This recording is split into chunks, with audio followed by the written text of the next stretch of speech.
Boston faces the sea. The city perches on the bulbous end of a narrow peninsula, fewer than 2 miles broad and a mile deep.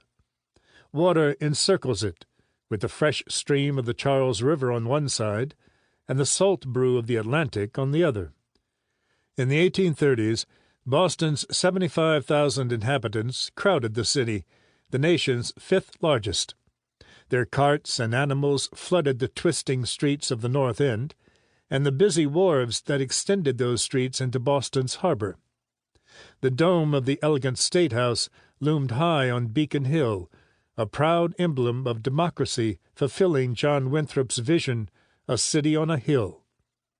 But for most people, the constant flow of goods absorbed all their attention, up and down those streets, on and off those wharves.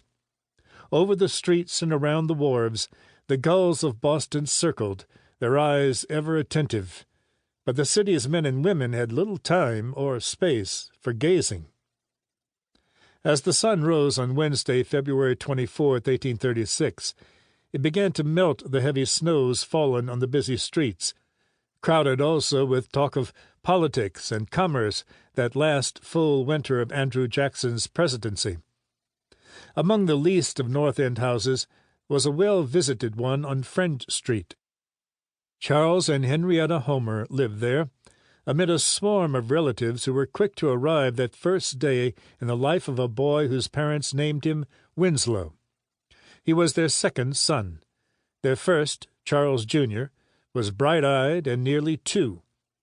The baby's grandmother, Mary Bartlett Homer, lived a few doors down on Hanover Street with her husband, Eleazar, for many years Boston's surveyor of lumber, responsible for the quality of all lumber sold in the city. His long time post had assured both stable income and wide contact with merchants. He was a fixture in the North End and on the noisy, smelly wharves studding Boston's edges like jagged teeth. As a young man he risked his capital investing in Boston ships, which sailed far in the first years of the American Republic. Some of those investments were more rewarding than others.